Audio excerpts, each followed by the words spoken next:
My name is Mrs. Hackney, the ELL teacher, and I am going to read Chapter 22 on Charlotte's Web. A warm wind. And so Wilbur came home to his beloved manure pile in the barn cellar. His was a strange homecoming.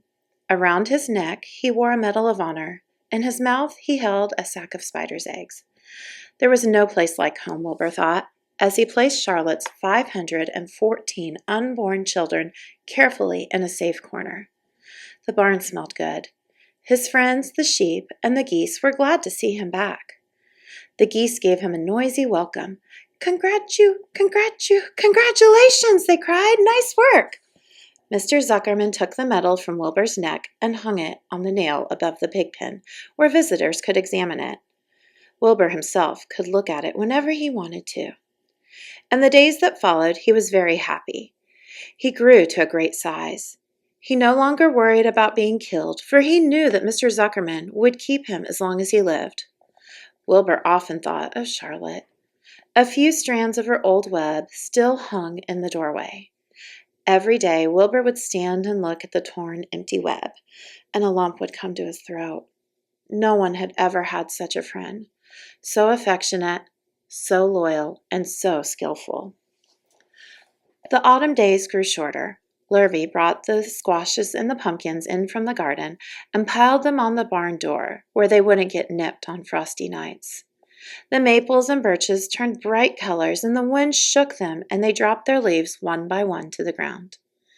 Under the wild apple trees in the pasture, the red little apples lay thick on the ground, and the sheep gnawed them, and the geese gnawed them, and the foxes came in the night and sniffed them.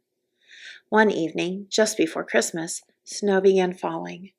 It covered the house and the barn and the fields and the woods. Wilbur had never seen snow before. When morning came, he went out and he plowed the drifts in his yard for the fun of it. Fern and Avery arrived, dragging a sled. They coasted down the lane and out onto the frozen pond in the pasture.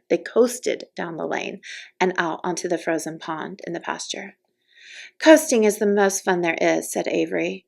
The most fun there is, retorted Fern, is when the Ferris wheel stops and Henry and I are in the top car, and Henry makes the car swing and we can see everything for miles and miles and miles.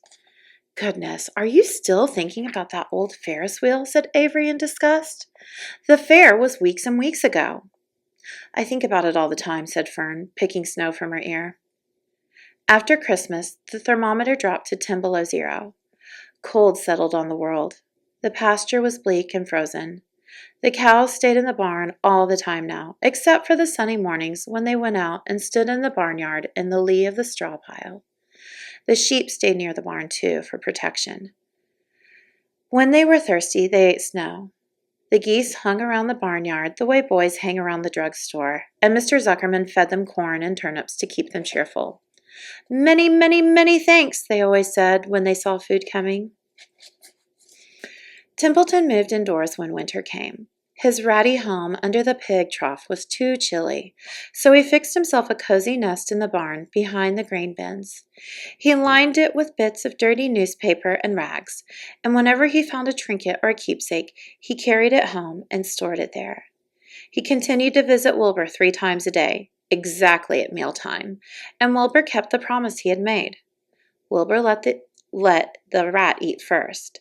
Then, when Templeton couldn't hold another mouthful, Wilbur would eat. As a result of overeating, Templeton grew bigger and fatter than any rat you ever saw. He was gigantic. He was as big as a young woodchuck. The old sheep spoke to him about his size one day. You would live longer, said the old sheep, if you ate less. Less. Who wants to live forever? Sneered the rat. I am naturally a heavy eater, and I get untold satisfaction from the pleasures of the feast. He patted his stomach, grinned at the sheep, and crept upstairs to lie down.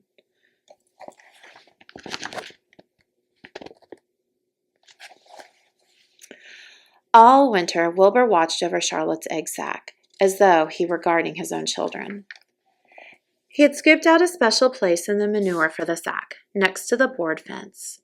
On very cold nights, he lay so that his breath would warm it. For Wilbur, nothing in life was so important as this small, round object. Nothing else mattered. Patiently he awaited the end of the winter and the coming of the little spiders. Life is always a rich and steady time when you're waiting for something to happen or to hatch. The winter ended at last. "I heard the frogs today," said the old sheep one evening. "Listen, you can hear them now." Wilbur stood still and cocked his ears. From the pond, in shrill chorus, came the voices of hundreds of little frogs. "Springtime," said the old sheep thoughtfully. "Another spring." As she walked away, Wilbur saw a new lamb following her. It was only a few hours old.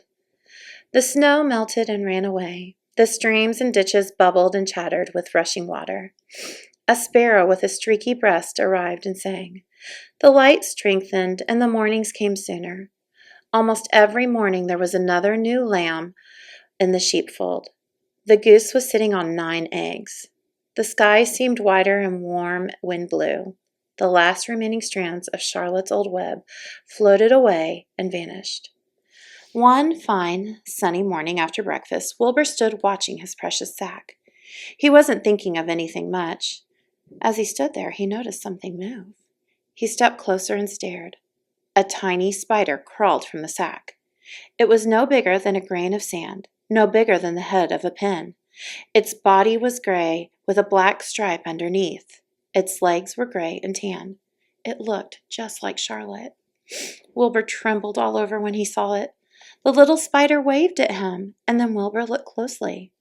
2 more spiders crawled out and waved. They climbed round and round on the sack, exploring their new world. Then 3 more little spiders, then 8, and then 10. Charlotte's children were here at last. Wilbur's heart pounded. He began to squeal. Then he raced in circles, kicking manure into the air. Then he turned a backflip. Then he planted his front feet and came to a stop in front of Charlotte's children. "Hello there," he said. The first spider said hello, but its voice was so small Wilbur couldn't hear it. "I am an old friend of your mother's," said Wilbur, "and I'm glad to see you. Are you all right? Is everything all right?" The little spiders waved their forelegs at him. Wilbur could see by the way they acted they were glad to see him. "Is there anything I can get you? Is there anything you need?" The young spiders just waved. For several days and several nights they climbed here and there, up and down, around and about, waving at Wilbur, trailing tiny drag lines behind them and exploring their home. There were dozens and dozens of them. Wilbur couldn't count them, but he knew that he had a great many new friends. They grew quite rapidly. Soon they were as big as a BB shot. They made tiny webs near the sack. Then came a quiet morning when Mr. Zuckerman opened a door on the north side. A warm draft of rising air blew softly through the barn cellar. The air smelled of the damp earth, of the spruce woods, of the sweet springtime. The baby spiders felt the warm updraft. One spider climbed to the top of the fence. Then it did something that came as a great surprise to Wilbur.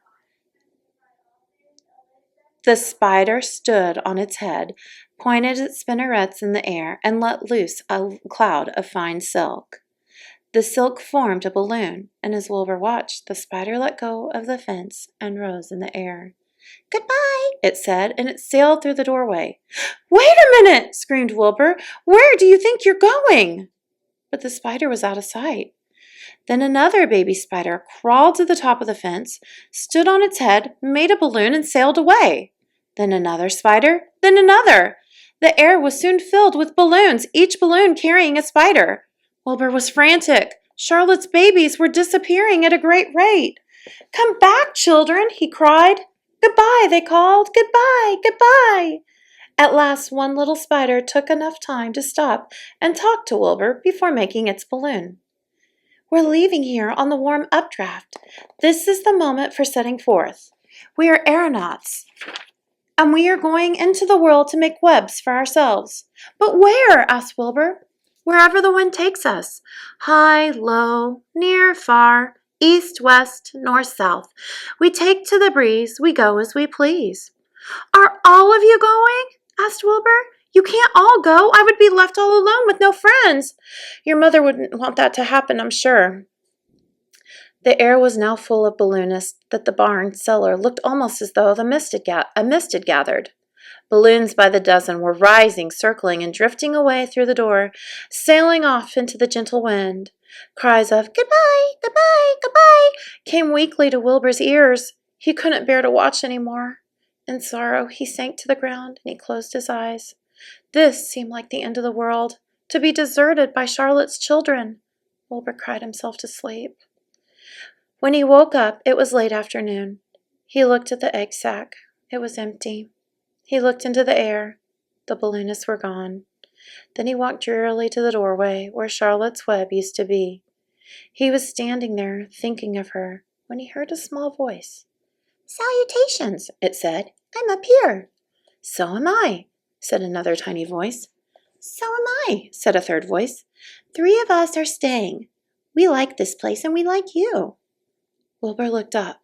At the top of the doorway, 3 small webs were being constructed. On each web, working busily, was one of Charlotte's daughters. "Can I take this to mean," asked Wilbur, "that you have definitely decided to live here in the barn cellar, and that I am going to have 3 friends?" "You can indeed," said the spiders.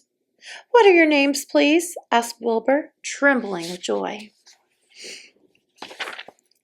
"I'll tell you my name," the first little spider replied, "if you will tell me why you are trembling." "I'm trembling with joy," said Wilbur. "Then my name is Joy," said the first spider. "What was my mother's middle initial?" asked the second spider. "A," said Wilbur. "Then my name is Urania," said the spider. "And how about me?" asked the third spider. "Will you just pick a nice, sensible name for me? Something not too long, not too fancy, and not too dumb." Wilbur thought hard. "Nellie?" he suggested. "Fine, I like that very much," said the third spider. "You may call me Nellie." She daintily fastened her orb line into the next spoke of the web. Wilbur's heart brimmed with happiness. He felt like he should make a short speech on this very important occasion. "Joy, Urania, Nellie," he began, "welcome to the barn cellar. You have chosen a hallowed doorway from which to string your webs. I think it is only fair to tell you that I was devoted to your mother. I owe my very life to her. She was brilliant, beautiful, and loyal to the end. I shall always treasure her memory. To you, her daughters, I pledge my friendship forever and ever." "I pledge mine," said Joy. "I do too," said Urania. "And so do I," said Nellie, who had just managed to catch a small gnat. It was a happy day for Wilbur, and many more happy, tranquil days followed. As time went on, and months and years came and went, he was never without friends. Fern did not come regularly to the barn anymore. She was growing up and was careful to avoid childish things, like sitting on a milk stool near a pig pen.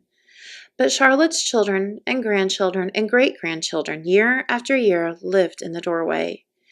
Each spring, there were new little spiders hatching out to take place of the old. Most of them sailed away on their balloons, but always 2 or 3 stayed and set up housekeeping in the doorway. Mr. Zuckerman took fine care of Wilbur all the rest of his days, and the pig was often visited by friends and admirers, for nobody ever forgot the year of his triumph and the miracle of the web. Life in the barn was very good. Night and day, winter and summer, spring and fall, dull days and bright days. It was the best place to be, thought Wilbur. This warm, delicious cellar, with the garrulous geese and the changing seasons, the heat of the sun, the passage of the swallows and the nearness of the rats, the sameness of the sheep, the love of the spiders, and the smell of the manure, the glory of everything. Wilbur never forgot Charlotte, and although he loved her children and grandchildren dearly, none of the new spiders ever quite took her place in his heart. She was in a class by herself.